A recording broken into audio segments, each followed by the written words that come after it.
Good evening, ladies and gentlemen, and welcome to D-Backs Dispatch.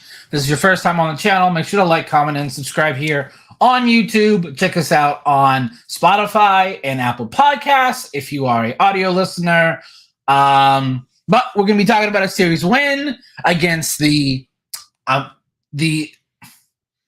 Angels. I don't care that their name is the Los Angeles Angels of Anaheim. It is the Anaheim Angels. This is a weird series. Just take out game 2 and we're good because we dominated games 1 and 3. Games 1 and 3 were just amazing to watch. So this is weird to say, by the way. 3 straight series opening wins. What is this? So this is what it feels like to not be behind the 8 ball when right off the bat. What a concept.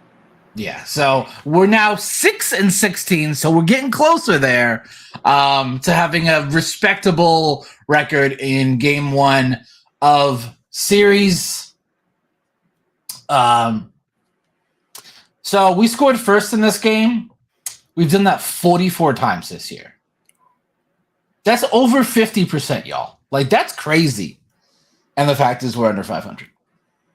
Have that make sense? I don't know, because it doesn't make sense. So yeah, it's not really. But the main thing I want to talk about was Geraldo Perdomo had his first game back since April. Was it? It's 3rd or 7th. I can't. 3rd. Okay. All right. So yeah. He was out a while, and he didn't miss. He looked like he's been there the entire time. Gets an RBI single in his first at bat. So great to see. He had a walk in this game. I'm like, good, because that's what we need for. That's what we need him to do in that number 9 spot. Just get on base. We had 15 hits in this game. 7 for extra base hits.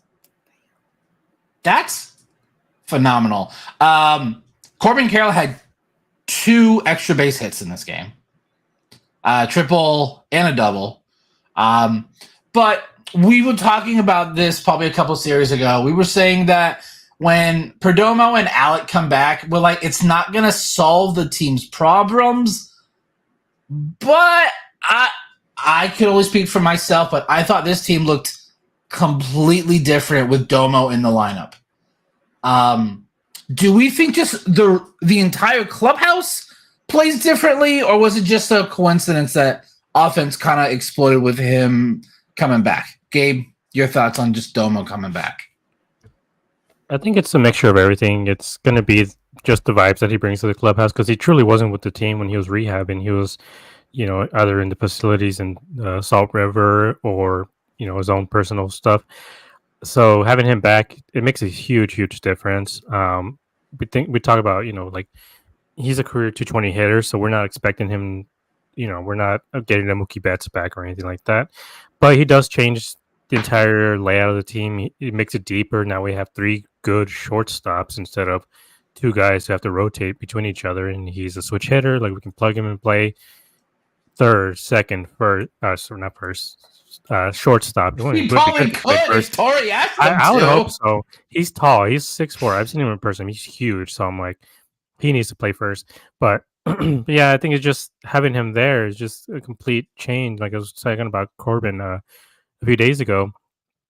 He's saying the mental aspect of the game is baseball is hard, and when you're down and like Corbin was and has kind of been recently, it makes a huge difference to have a guy back there like Domo, and like Montgomery said, he was his own cheerleader that day, which is something we talked about, that as soon as the pitchers have issues or whatever, Domo's the first one out there. He's the first one calling timeout and talking to the pitcher, hyping them up and doing whatever. So he said that he really enjoyed what he was doing out there with them. And this is something that pitchers have always talked about Perdomo. They'll just hear him chirping, behind them, tell them, let's go, let's do this, let's do that. So I think I think it's also the fact that they faced the Angels. I mean, the Angels aren't great. Their pitching isn't great. So their offense, they've always had a decent offense, just their bullpen and pitching just flat out bad. But Yeah, it's been other than bad. that. But anyways, yeah. So So I think it was just through everything. It was just him being back, vibes up, and they're facing a bad team. yeah, I think it was a perfect mixture of a lot of things that it just worked out that way. Brett, you were at this game. So what was your experience? Like, did the vibe, the environment feel different at the stadium? Because you've been to several other games other than this. So you can kind of tell us, like, did something feel different in this game with Domo being back? Like, did the crowd feel more energetic, or did the players just seem to be more excited with him there? There, I mean, the crowd itself were. I mean, it was a Tuesday against the Angels and the D-backs. Again, the town can be a little fair weather at times, and the team hasn't been playing great. There was still a pretty decent crowd there, and for the fans that did show up, there was a decent amount of cheering. I did the best I could in the left field bleachers with my buddy Kendall, Dodger fan, but he was a D-back fan for the evening because he likes to see the fake LA team actually get sun. It's not a real LA team, so Exactly. But I mean, I feel like, I mean, again, I wasn't by the dugout. I'm not in the dugout. I can't, and I didn't interview any players. I can't personally speak for them, but just hearing of kind of like what Jordan Montgomery's saying, like his comments on Perdomo, just like coming up to him on like the mound visit, just like Gabe said, just him being that like vibes guy, whether it's like with the lineup or the actual guys in the dugout, or he's actually being that kind of field general with the pitchers when they're struggling and all that. It definitely did seem like they had a little bit more of a pep in their step. And, to Gabe's point, again, they're playing the Angels, lesser team. Like maybe they did have, that like aggressive mindset, but we haven't really seen them have that kind of aggressive, feeling at the plate. Like not like when I say aggressive, I mean good at bats, but also still willing to, swing at a pitch that's like right over the middle of the plate versus just trying to get to a 3-2 count and get a walk. Like we've seen kind of in the series against the Marlins and against the Tigers, like teams that we definitely should be, I feel like, beating, if I'm being completely honest. And maybe the Tigers not as much. They're a little bit of a different team. But the Marlins especially, like that series, the way they played against them versus I feel like how they played against the Angels in this series. I feel like it's definitely night and day, especially considering the Angels I don't think are as bad as the Marlins nearly. I mean, the Angels did sweep the Padres in a 3-game series. Like I said before, we struggled with them. So it did feel like there was a little bit of a different of kind of just feeling with the team and itself. Like the stadium just still kind of felt like a stadium on like a Tuesday. The crowd that did show up was still hyped, but the team itself and the energy it looked like on the field definitely seemed like a little bit like cranked up more than usual, I would say. Okay. I mean, yeah, win is always good there. So Jordan Montgomery started in this game. This is his first, like, what I would feel comfortable as a decent outing for him. Went 5 2/3, 6 hits, 3 earned runs, only 3 Ks. He did seem to get the velocity up on his sinker and his fastball. And if you saw how dominant he was last year, it was because of his sinker. If he can get that sinker working, we could see playoff Jordan Montgomery. So it was a very balanced pitch mix, 26 four-seamers, 23 curveballs, and 23 sinkers. And like I said, the velocity was up there on his fastball, around 92 miles an hour. So this, for me, was a good sign that hopefully, finally, he has enough game experience this year because he missed spring training, and we are all now starting to see how big of a factor that is, not just with him, with all these guys that signed. Like Blake Snell's been on the IL like twice already. So good for Gabe's Blake Snell agenda. So that's always fun.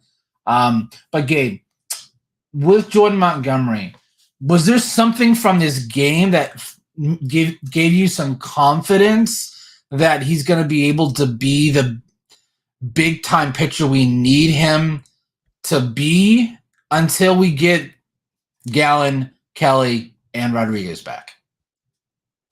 I think so. Like I was talking about earlier, the offense on the Angels is actually pretty good. They have some studs out there, a couple of guys with 8 to 900 OPSs.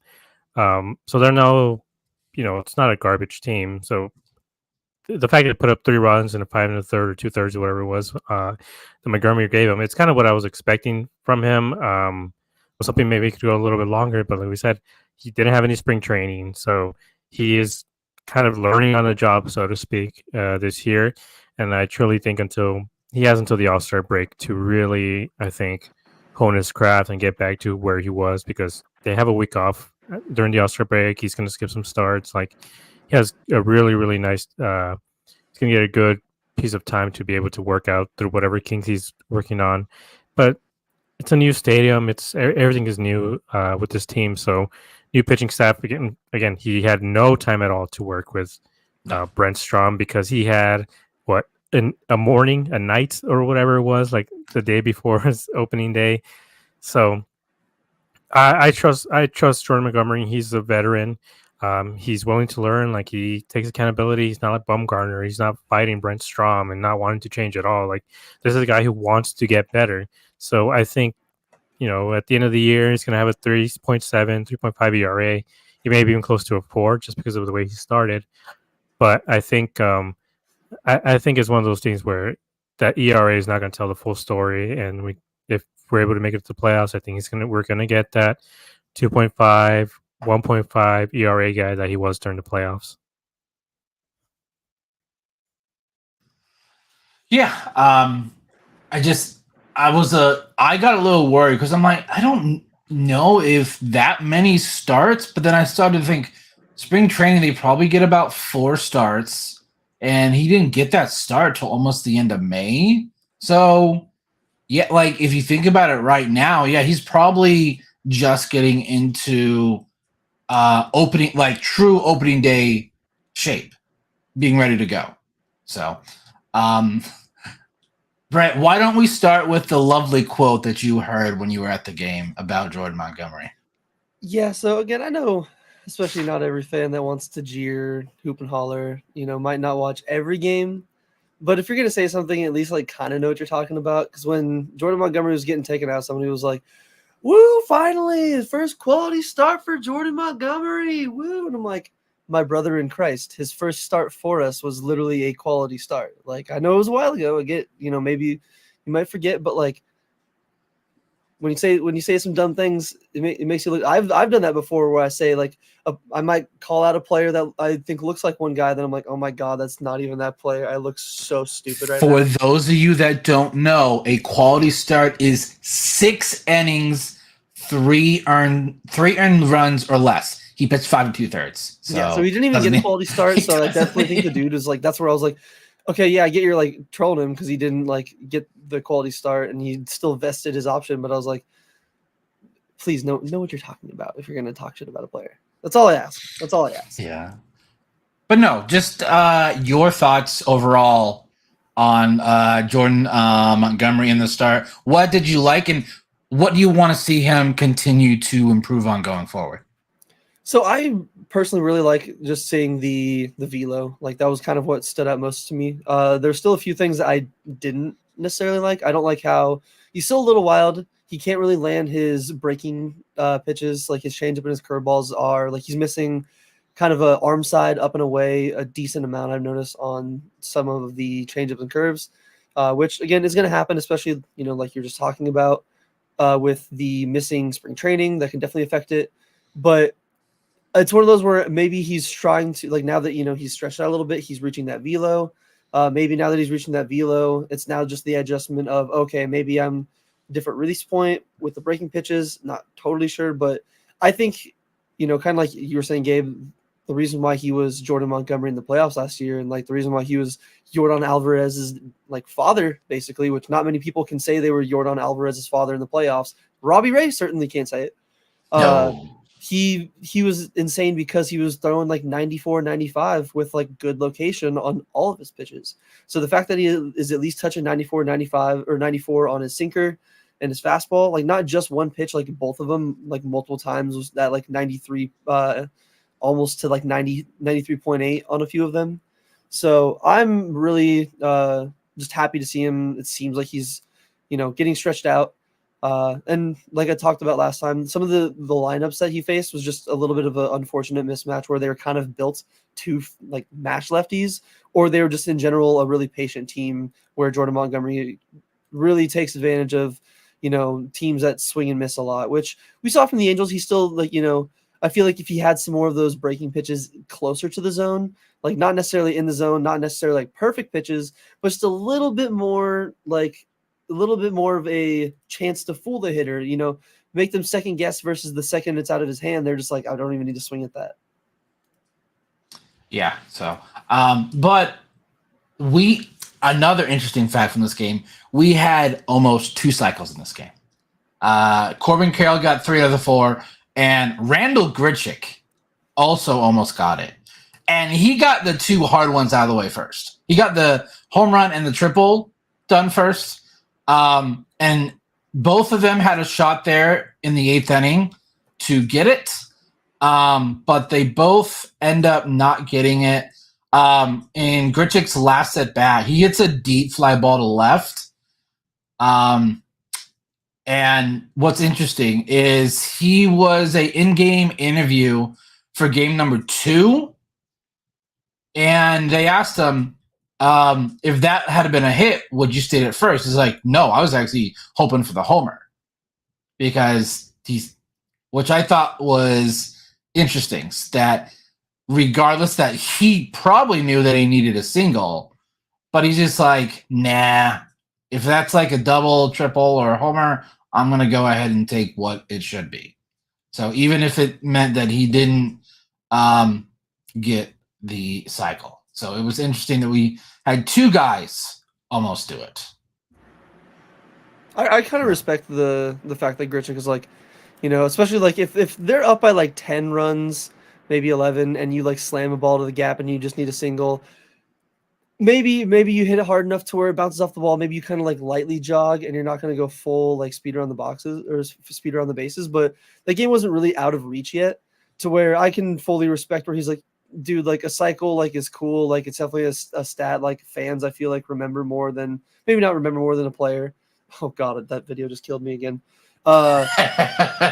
Maybe obviously like hitting a cycle is gonna be memorable, but it's one of those where it's like, well, yeah, if you hit a cycle, but then like maybe if you dogged it and didn't go for the extra bases, and that ends up being the deciding factor in a win or loss, I would remember that way more than my cycle. So I kind of respect his his decision at that. Yeah. We can't see Gabe's face because of Baxter. Yeah, I'm Baxter now. So I knew it all along. Tori had some very interesting comments after this game. Basically, was the first time they had like a true overall complete game as a team. So let's kind of listen to what Tori had to say. Yeah, I thought it was a pretty complete effort, right? We had some situational hitting, we had timely hitting, we had guys on base, we had an all-field approach in very crucial situations. We didn't give away at bats. Jordan Montgomery went 5 2/3, had a decision. He's 1 out away from a quality start. I realize that, but with some of the recent outings that he's had, I just want to get him off the mound with a chance to win a baseball game and turned over to a very, very rested and more than ready bullpen. But it was a good day offensively. We had some opportunities, and once again, we broke the game open with some really timely situational hitting. It's 3 hits for Gabby. He was all over the ball, full side gap, and then he had a really impressive base hit the other way against a 101 mile an hour fastball. 3 hits for Grichuk and Corbin, who were both on the vine for a cycle. They both had at bats to hit for a cycle. I don't think I've ever seen 2 guys in one game have the ability to do that. So this is what we're capable of doing. When you envision things and when you look at things, these are the types of games offensively that I think that we're very, very capable of night in and night out. Yeah, I agree with him. This offensively, we don't need all 9 guys in the lineup to click. 3 or 4, and we will see what we saw in game 1. Like, that's how good this offense can be. We just need a couple of them to be playing well. It's just for a good portion of the season, we've had like one, Ketel Marte, and everyone else really struggled. And Walker's starting to come around, Gurriel's starting to come around, and we're seeing that with all of these runs. Offense seems to be doing its job, and we've seen that this team has looked a lot better. So it's nice to see them play a team that they are obviously way better than, and we saw how dominant they were. Can I say something real quick? Yeah. I was going to throw it to you. Can I say something without everybody getting mad? I don't care about the cycles at all. Like, I am not a cycles person. I think it's one of the most overrated, useless stats in the game. I'd rather have a 4 home run game, a 4 triples game, a 4 doubles game, because those are way more bases than, getting a single or whatever. So I mean, it would have been cool, I guess, if both Grichuk and Corbin got it, but I kind of don't care. I would rather have them 4 home run games. I mean, Christian Walker I'd rather have a win. 4 or 5 RBI today, which is your brother's canceling you, by the way. Yeah, I'm canceled. Yeah, you can try, but yeah, no. What was the question you're gonna ask right now? No, it's just like final thoughts on game 1. Yeah, it's always good when they win like this, when they're able to put it together like a complete team effort, because like I said, it doesn't always happen. Usually it's just one guy or just the main starter, and then the defense that saves something. But it's just a complete game, complete effort by everybody. It was nice to see, nice bounce back, like being able to win that first game of the series again. So really, really helps put this team into the right mindset. Brett, any parting thoughts for game 1? I mean, for me, one of the biggest things that I was just happy to see was Corbin. His 2 hits off the lefty.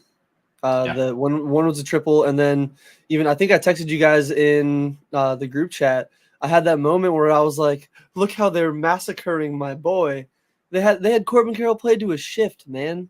Like, they were playing Corbin Carroll to a pull side shift, where I'm like, that's insane. If you would have told me that last year, I'd been like, why the fuck would they do that? Corbin Carroll can literally hit it to any part of the field, and he just hasn't really been able to do that too much.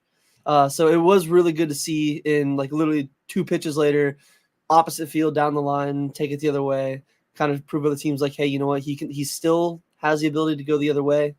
And even I'll get on another comment on that in game 3 when we get to it. But it was just nice to see him kind of still show just more signs of that he's maybe, again, the numbers aren't going to fully be up to the really eye popping like what we saw last year with his rookie of the year, but we know what they were before, and if we can see them continuing the trend they are, it's something that I was really enjoying to see. How'd you do, Josh? You're a genius. Oh my gosh, this man is a genius. Our producer, we're gonna use that so much. You have no idea. Extraordinaire. Now we got to talk about something depressing, and that's game number 2. Slade Ciccone by far had his worst outing of his career. 3 innings, 10 hits, 7 earned, and 2 home runs. He is the only reason he's starting is because of depth, because we're missing 3 starters. That's the only reason he's starting right now. And Brett, you brought up a good point. He's basically Ryan Nelson 2.0. At home, not good at all. Road, a lot better. But the thing that stood out to me is since the start of May, he's been in 7 games, 32 in a third inning, 29 earned runs, and 11 homers. That's an 8.13 ERA. That is atrocious for a starting pitcher. Like that makes me sick to my stomach. And And he hasn't gone 5 since his second start of the year against Seattle, which was at least over a month ago. So he's definitely been struggling.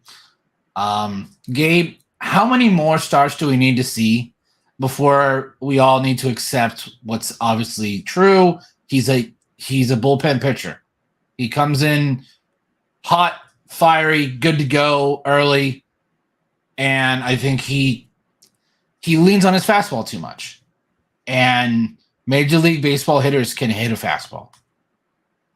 And what is there to say about Slade? Like, we know what he is. He's not a starting pitcher. I think I think they're gonna keep giving him enough starts until they finally get either Gallen, Kelly, and Erod back. I think he's kind of just the odd man out just because Ryan is just he has the experience so far, and it's not like Tommy Henry is doing all that great. So I think him and Ryan, like these are the last starts so far, at least for this year. He's still relatively young. He's only about 25 or so. So I if the rotation was healthy, he would have been in AAA. And they might have just brought him up for a spot start here and there. And I think that's kind of what he needs. He's, like I said, he's a pitcher. Pitchers take a lot longer to develop. He shouldn't be up right now. I mean, he's up because, like you said, there's just no real depth right now. So they need to use him. I think as soon as everyone comes back, if he goes down to Reno and he shows out in Reno, I think probably when September comes around, they'll probably call him back up and put him in the bullpen because, like I said, he throws around 97. I think in the shorter spurt, he can probably get up to 98, 99. He has, for the most part, good control of his pitches. So I think he has until September or so until they finally start utilizing him in the bullpen because once the playoffs start, he's probably going to be the first guy they call. Yeah. I think him and Bryce could have a similar role. More, not like he's exactly a long man out of the pen, but if Torrey needs like 4 or 5 outs, like say his starter goes like 4 1/3, and someone to get to the 7th, or someone to be like a bulk guy for if they do a bullpen game, sort of thing. So, Brett, you were the one that got all the numbers on Slade. Floor is yours. Yeah, so as you said, I mean, I guess I should say at least I do agree fully with Gabe. Like right now with the injuries and the health of this team, like we kind of still have to stick with him. Like I do believe he'll turn it around, but I was doing some digging and I was, just kind of intrigued on, his career numbers at, well, maybe not, no, just numbers this year on the road and then at Chase Field. So on the road, he's been in 6 games, started 5. The one game he didn't start was obviously the game against the Dodgers. 31 in the 3rd innings, 26 hits, 3 doubles, 7 home runs, 14 earned runs, 6 walks for just over a 4 ERA for 4.02 exactly. Hitters are slashing 226, 282, 461. At Chase Field, he just puts on a Ryan Nelson mask. He has 3 games, 13 innings pitched, 22 hits, 5 doubles, 5 home runs, 19 earned runs, 3 walks for a 13.15 ERA. Hitters are slashing 373, 397, and they're slugging 712. They're slugging 712 against him in Chase Field. I don't know if the backdrop and whatever like combination him and Ryan have with their pitches, like they're genuinely just batting practice here. But then I was actually a little bit more curious because obviously we know the one start that Slade had on the road, or the one game that was not a start that was on the road against the Dodgers was when he was tipping, when they lit him up for 6 runs. Well, if you butternut those stats out, his stats on the road is 26 and a third, 20 hits, 4 homers, 7 earned runs, 2 walks. He's a 2.41 ERA as a road pitcher. And again, these are still very small sample sizes. These are just this year. I can go and because I still want to obviously get or hear your thoughts and everything on it, Brandon. So I'll go find his splits for his entire career. But just off of the small sample size that we've seen so far in 2024 and with the injuries to the pitching staff, like we're gonna hopefully need to keep him stretched out in Reno. But for the time that he's gonna be up here, hopefully the schedule just lets us land with him being on the road. Because I genuinely I did not realize it was that eye popping. And again, he has half the amount of starts at home than on the road, so it's going to be a little bit of a discrepancy. But still, half the amount of starts, and he's given up 6 more runs at home. Ooh, Chase Field is not kind. Let me tell you. Gallon, come back as soon as possible, please. That's all I'm going to say. I already gave my thoughts on Slade. I don't think he's a starter, but Torre's a very, very loyal guy. I mean, you got to be as a major league manager. You don't want to just fully give up on guys, and especially in the position like we were talking about, the injury wise, you just can't. Like you genuinely can't just go, oh, you're a bullpen arm now. Like they got to keep him stretched out. That's why like Tommy Henry's down in AAA right now. They got to keep him stretched out. So nope. Tommy's actually on the major league roster. Oh, that's right. They just brought him up again. I forgot. Yeah. Rumor is he might be starting this weekend. So we'll see. I want to talk about something that's a lot more cool and positive and excited to talk about it, and that is Ketel freaking Marte. There is, without a doubt, he should be the starting second baseman in the All-Star game. I saw a lot of people bringing up Bryce Durang from Milwaukee. I'm like, he's had a great year, but he's not doing what Ketel's doing on both sides of the ball. He has 11, and I think it's 12 now, because I'm pretty sure that double play he made today probably was a defensive run save. But as of this morning, he had 11. I'm pretty sure it's 12 now. 14 home. Like, he's just mashing the ball. He had a walk hitting right-handed in game 2. I'm like, wait, what? So he does know how to have plate discipline when he's batting right-handed. Dude, he swings out of his shoes when he's batting from the right. He felt so disrespected when he didn't get into the All-Star game last year, and he took it personally. He's been on a tear basically since the All-Star break last year. Like, it's been absolutely insane. And I did change my tune on this, by the way, because if you would have joined us 2 weekends ago, it was the show just me and Gabe. I kind of was like, nah, Luis Arraez is better. He's a better overall hitter. And Gabe will never let me live that down. So, but no, there's no reason Ketel should not be the starting second baseman. There's no reason that he shouldn't be in the top. Like these posts that they make for MLB on Instagram and Twitter, if you scroll through, a lot of the mentions are Marte. Occasionally, you'll see like other ones like Bryce Durang. I saw Bryson Stott too, and I'm like, ugh. I don't. No, it's just Philly fans.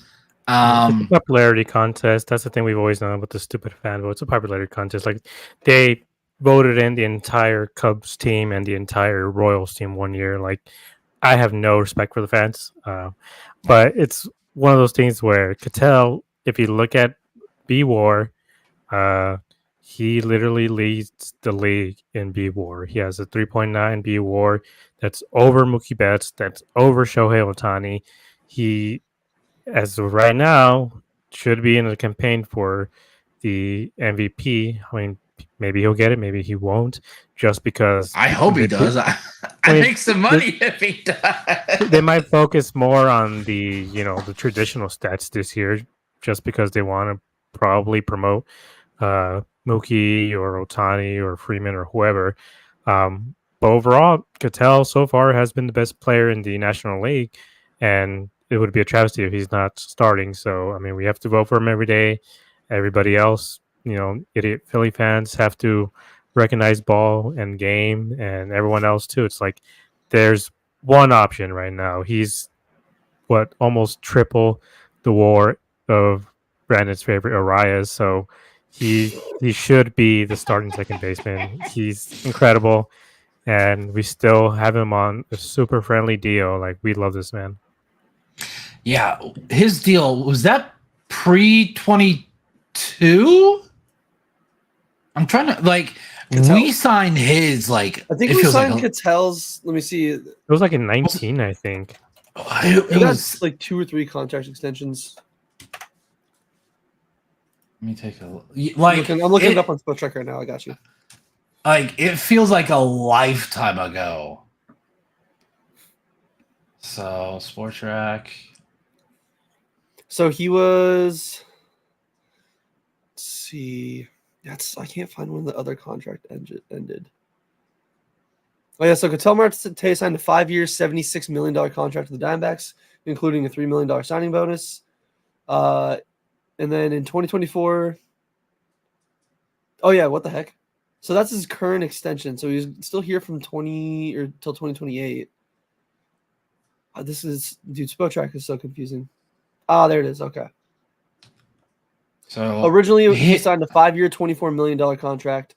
That was from 2018 to 2022, and then they gave him an extension of a 5-year, $76 million from 23 to 28. And right now it feels like a damn steal. He's The way making he's $13 million this year. Yeah, it's a damn steal. That's insane. That's insane. Are you kidding me? Yeah, he's been he's playing it like a 25, nearly $30 million player, and we're paying him 13. So thank you, Cattell. He's out playing a $2 million player in Ohtani. So, oh yeah, I forgot the 2 million. Yeah, yeah. Cattell truly is just amazing to watch. I think my favorite clip all year is the one where he takes a ground ball and he does like a little shimmy shake before he throws the ball. A friend sent me this what is this dumbass doing? I'm like, he's having fun. Let the man have fun. He's the fact he has 11 defensive runs saved, and it's June 13th. That's amazing. We might have 3 Gold Gloves in the infield this year: Walker, Gabby, and Cattell. The fact that 11, like you said 11. Most of the time, if you're putting up 12, 13 in a single season, I know Fuzzy has a tracker for our former friend Dalton Varsho. I think he predicted him to have either a 15 or 20 defensive run saved season. Cattell's already at 11, and we're not even technically at the even 81 game mark at the halfway. Yeah. It's insane. It's insane what an improvement he's made at second base. And that alone, with how he's hitting, you're saying, there's no reason why he doesn't deserve to be the starting starting second baseman in the All-Star game. Like Gabe said, Philly fans, we're all respect. If Harper goes off in the next few weeks, I'll start voting for him. Don't get me wrong. Ball knowers respect ball knowers. So for ball knowers out here, we got to know that Cattell is got to be starting the All-Star game at second base for the National League.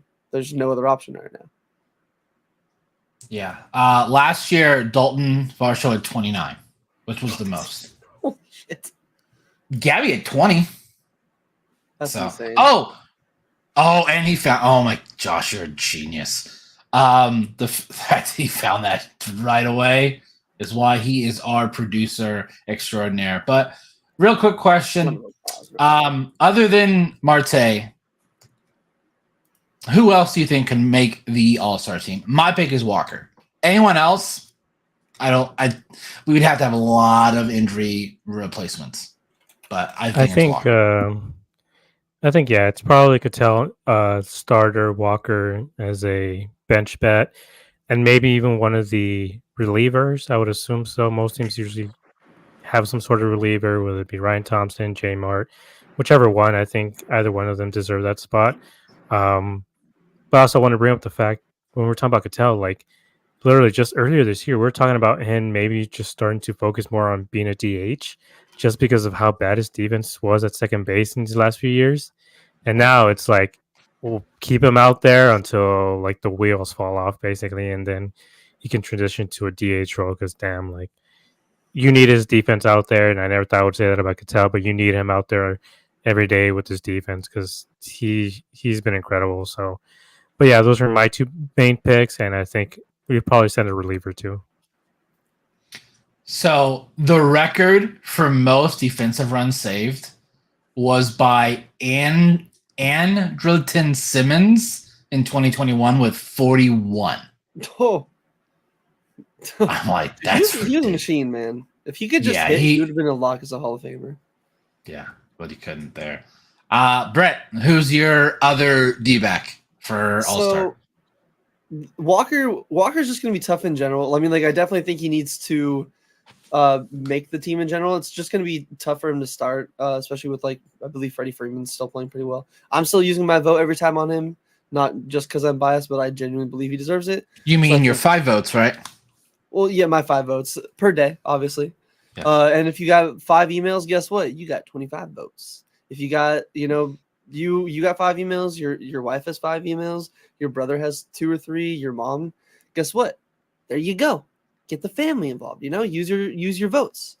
But I think Gabe kind of I guess he just went into my brain. I was like, oh, I have a surprise for you guys in the chat. I was definitely going to pick. I think saw J-Mart. your face when he was listing relievers. It's got to be J-Mart, man. Like, I feel like with how he's going, obviously, the season can change really quickly with relievers. Like, you can't vote on pitchers in general, let alone relievers. They're kind of picked. Thank goodness. Yeah, no kidding. Good Lord. We would still have Shohei Ohtani being voted in, and he can't even fucking pitch. Thanks, fan voting. But I definitely think Justin Martinez should make it. Like Ryan Thompson is so good too, and he definitely has a case himself as well. I feel like he's had some more innings, so he might have a step above. But I mean, Justin Martinez is like the lowest ERA in Major League Baseball, at least reliever wise, with like qualified innings. So I think it's him, and the designated hitter spot is going to be pretty tough with Marcell Ozuna and Shohei Ohtani doing what they're doing. But Jock Peterson, if he can continue the stretch and just continue the, what he's been doing, I know it's platoon, but I feel like he at least has a case for being a like late sub because Jock's had an insane year so far. He's been a really good signing for this team. I would love to see this Oscar. Oh, yes. I would love to see just J-Mart go against like Soto, Aaron Judge, and like who else would be else? like a? I'm just trying to think who else he has because I was gonna say Gunnar Henderson, but I think he. Ooh, that'd be cool. That'd be cool because I don't think he faced Adley when we played in Baltimore. But dude, J-Mart is that sinker. Thank you, Fernando Rodney, by the way, for working with him on that. He unlocked something because with that sinker, he's been unhittable. Like his fastball, sinker, split, good luck. But moving on to game number 3, which literally finished not even an hour ago. We won 10-1. Thank goodness. We've now won 8 of 12, which seems so crazy to think about because the way game 2 went and the 2 middle games in San Diego, you would have thought that we were playing bad. No, we just every so often we have these blow-up games. It's just so bad. But we've actually won 8 of 12. We've actually been playing really well lately. Christian Walker had himself a day. Literally, he's had like 3 home runs his last 4 or 5 at-bats. All right, let's see which one plays first. I believe this is his first. Yeah, this is the first inning one. This goes right down the left field line. Launch angle on that, I think, was 34 degrees. 107 off the bat. That wasn't even his best one of the night. His second one, his solo one, oh my God. He hit it onto the concourse in left center. 464 feet away. But no, this first one, 118 feet in the air, 34-degree launch angle. It didn't go very far because felt like you could watch a movie on that flight. It was in the air for so long. But this second one, look at that. It's a middle third slider, and he's just like, thank you very much. Hits it onto the concourse there in left center. He now has... Sorry, what were you saying? No, I was about to say this was his 15th home run of the year. So I feel really good about my prediction of 30 homers and 100 runs driven in. He's on a decent pace for that. I think I've seen 3 people in my life hit a ball into that spot exactly, maybe 4, and it's Walker, Jorge Soler, Ronald Acuna Jr., and Mark Reynolds. Like, there's not many players that can hit that area, and dude, it's hard. It's very difficult. He hit it 464 feet, and he hit it so hard. Oh my Lord! What was it? 113 off the bat or 117? I can't remember. It was something. It was something ridiculous. Here we go. Here's the graphic. So decent bat speed, by the way. 83 miles an hour, 28-degree launch, 113 off the bat. That's crazy. That, Brett, both me and you play MLB The Show. I feel like that's like a perfect, but in MLB The Show, it would just be line drive right at the center fielder. Not in real life, but dear Lord, did Christian destroy that ball. So Walker has had actually 8 home runs in the last 30 days. So he's pretty much doubled his home run output in the last 30 days. You know, it's 15 on the season. He's slugging just in the last 30 days, 496. And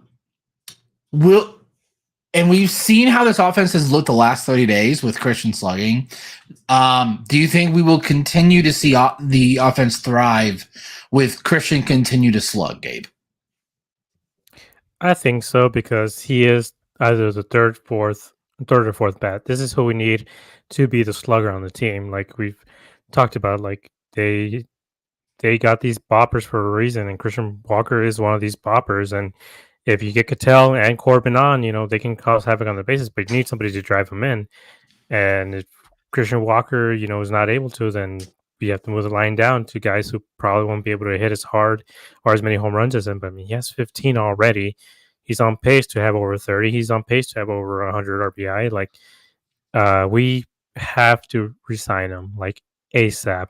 And I know the last reports that came out that they haven't even had a discussion with them. So I'm like, do it now, man, because the Mets are going to pay him $25 million. There's a lot of...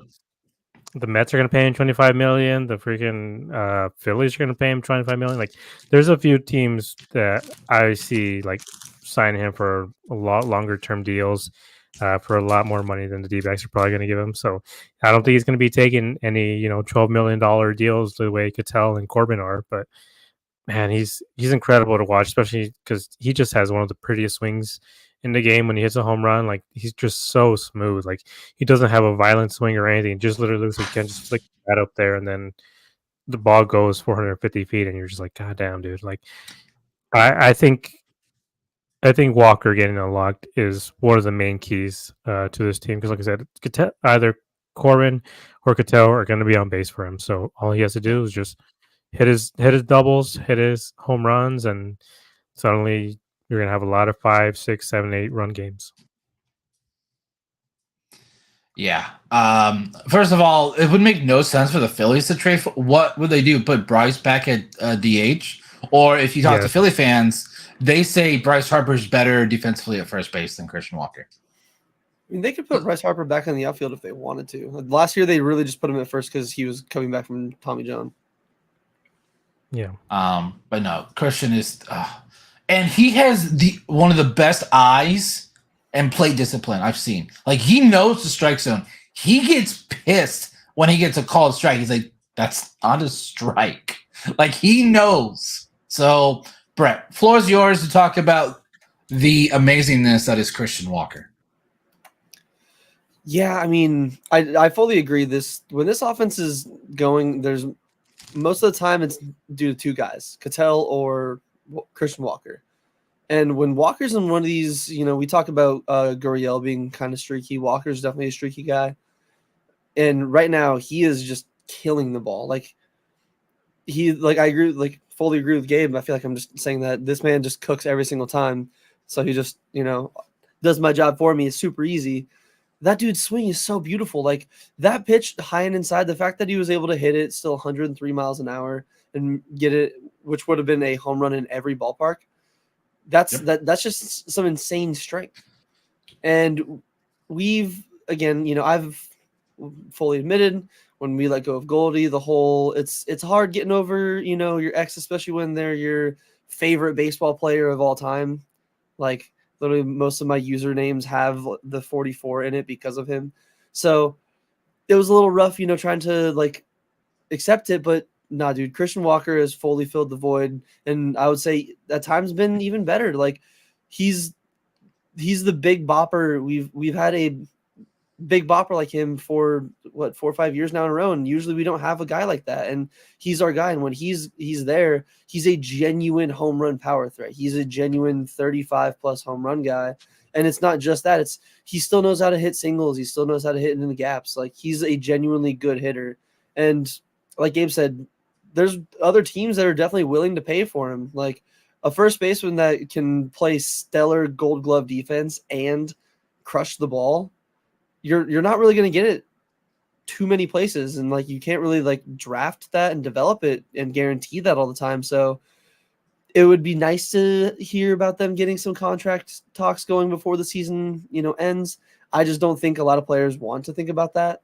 And personally, I don't blame Walker if he does not want to give the team a discount, because again, he's not like a spring chicken. He's in his almost mid-30s. If he's finally going to hit free agency, I fully respect if he wants to get the bag, because he hasn't been paid the bag yet. Like the man deserves it. He fully deserves with everything he's done here. Like and I would love for him to stay. We deserve to give him the money that we're paying Gino this year. Just take it and move it to Seawalk's bank account. And we're also getting rid of the Bumgarner contract for next year. So whatever they're paying Bumgarner, give it to Walker. Point. That's good. Yeah, no, I love watching Christian Walker play. Like he looks so intimidating, like on the field. Like he looks like one of those guys.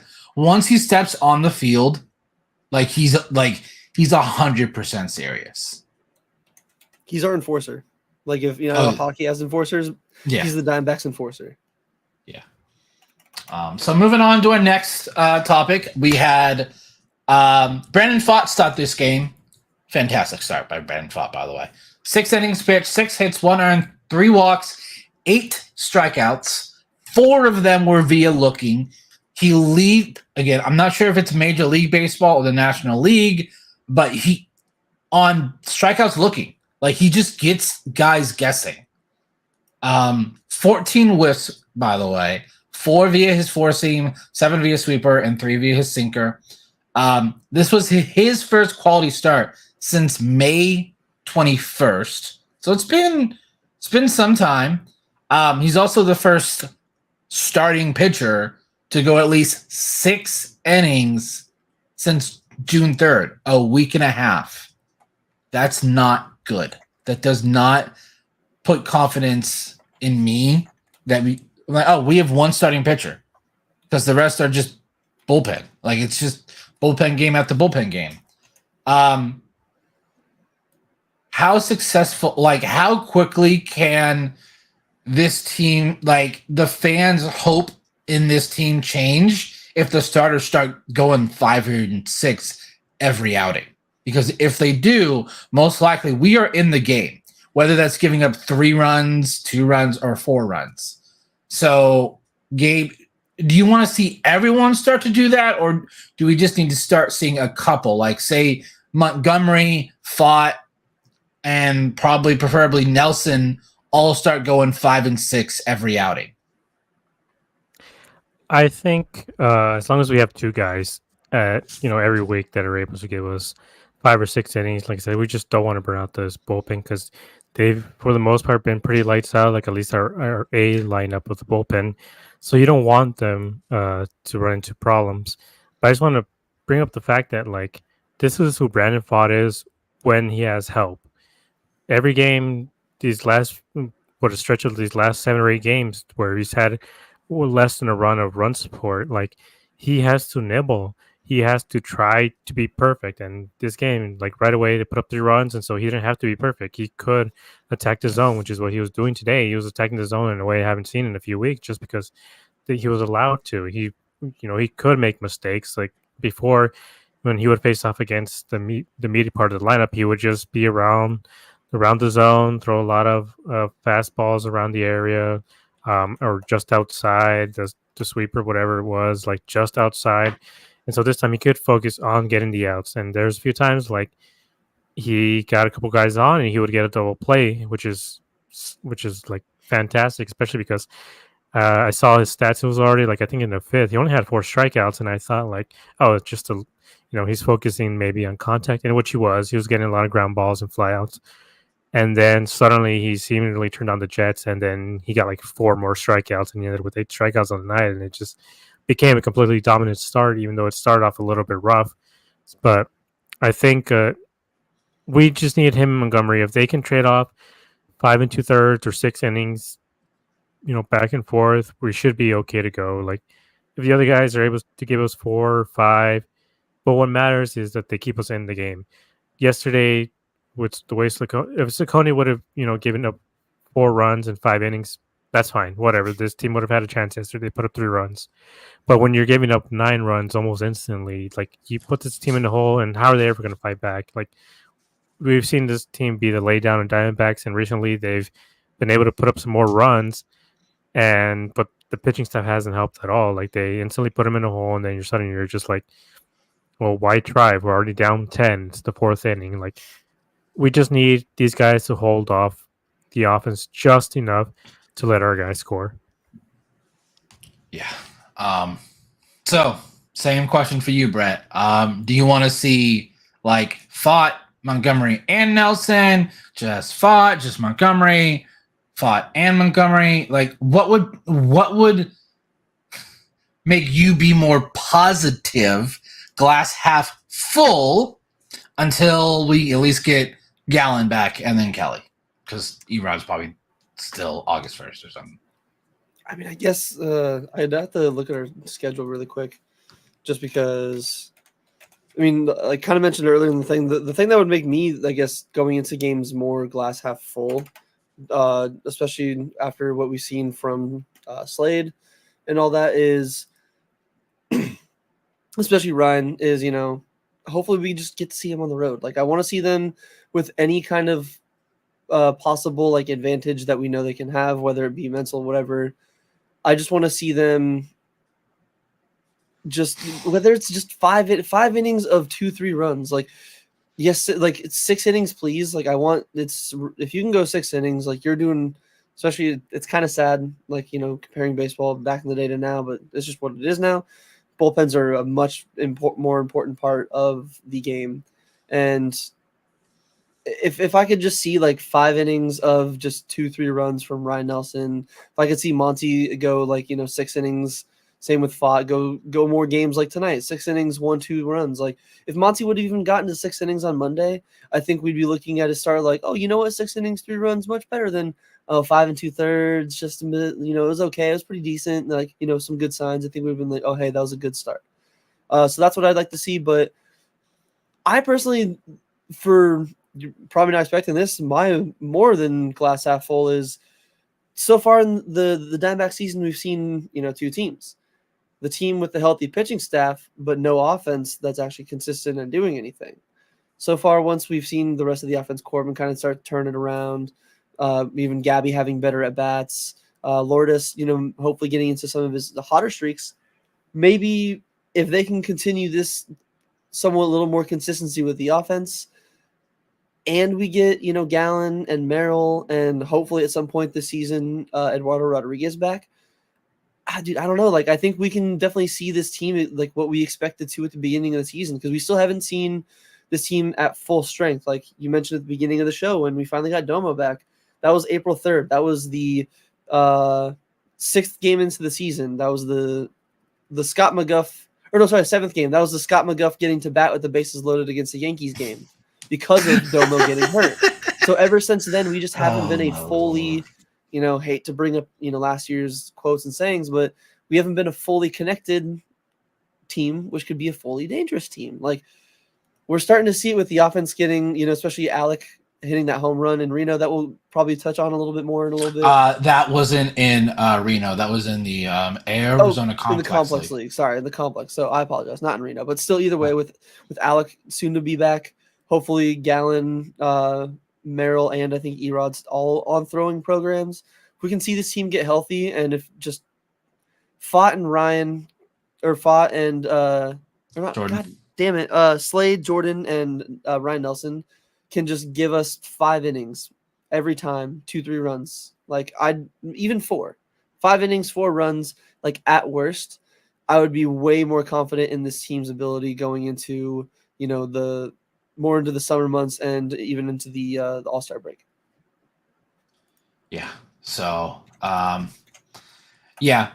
me, just win the series right now. Like just keep winning each series, because eventually it will trickle down. You'll get to 500, then you'll start getting over 500, and then next thing we know, we're in the top half of the wild card standings, because right now it is just a dumpster fire of mid. Like every team in the wild card right now is average.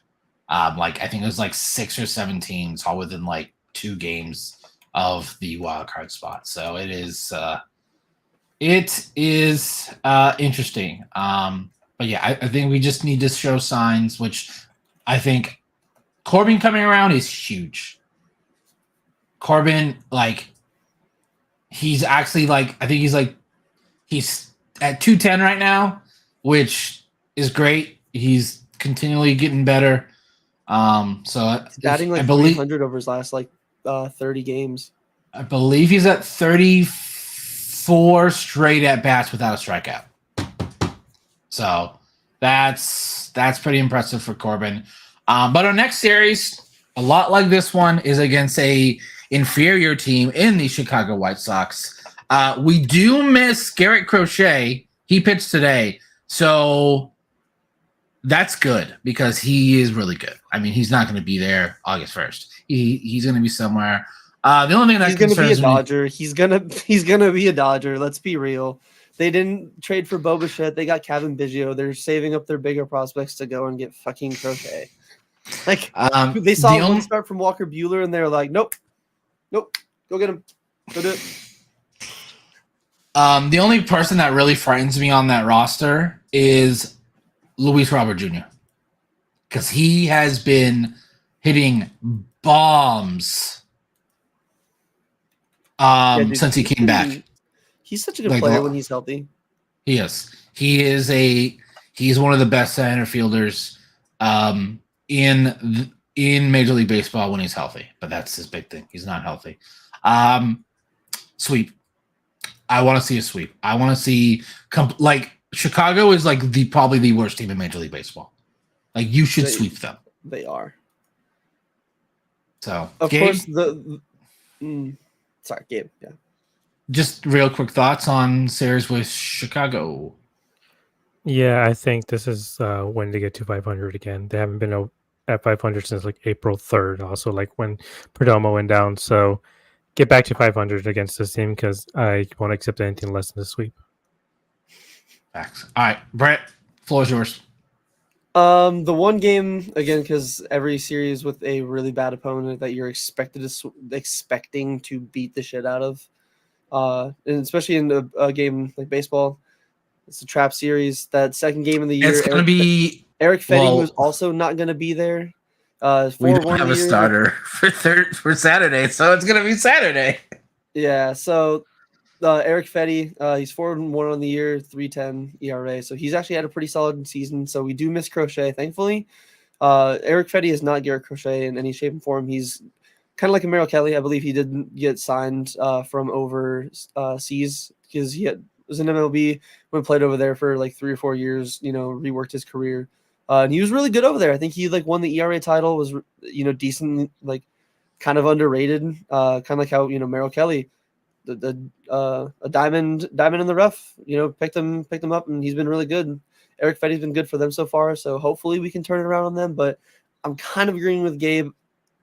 I really want to see a sweep. Like I want to see Yeah. them continue what they've been doing, like, and just go out there and just show they're the better team and they're not going to like play around. Yeah, I'm curious to see what we see at their base going forward. Because Torrey said he didn't bench Gino, but he's not he's not getting off days. So I think it's going to be like, what's his move like in the morning when he makes the lineup? Because Kevin Newman, I think, had 3 hits today. So like, you can't sit Kevin Newman right. You just can't. He's being one of our best consistent hitters. But no, I want to see a 3-game sweep. Gabe, any final thoughts for this series? I think the Angels need another emotional team meeting because, yeah, the D-backs just beat the crap out of them again today. Yeah, just happy they were able to get the series win. I was wishing they could get the sweep, but can't always get. And no matter how bad a team is, it's hard to sweep them. But I guess as a final thought, I also want to give a quick shout out to Sarah Langs, who's always done amazing work. Like, I love seeing her tweets every day. I like hearing her on Baseball Tonight. So shout out to Sarah Langs. Brett, any final thoughts? Quick few things. One, want to correct myself from earlier. I said Corbin Carroll, I believe, was hitting 300 in his last 30 games. It was actually his last 15. Kevin Newman's the one hitting 300 or 327 in his last 30 games. But the Tuesday game, this whole franchise was feasting because Jordan Lawler in his first game back hit a goddamn moonshot of a homer down in Reno. And then Drew Jones is continuing his resurgence and should, I believe, I'm hoping, fingers crossed, gets the call up soon. He hit a walk-off home run for the Rawhide that actually bounced off a barn. So if you guys haven't seen that video, it's kind of fun. Go watch that. And then the final thing is we're actually going to be getting some content with some of the amazing writers and people over at AZ Snakebit. Plenty of different ideas, draft stuff, minor league stuff, baseball card collecting stuff. Some of that's going to be in the works. So I at least wanted to, put a shout out for that and make sure, everyone's keeping eyes and ears open for that to be coming out soon. Yeah, I'm very excited for the variety of content we have coming everyone's way. You don't want to miss it, so make sure you subscribe to the channel. Make sure you do it. Like and because comment as well. It helps the YouTube and everything else. Yes.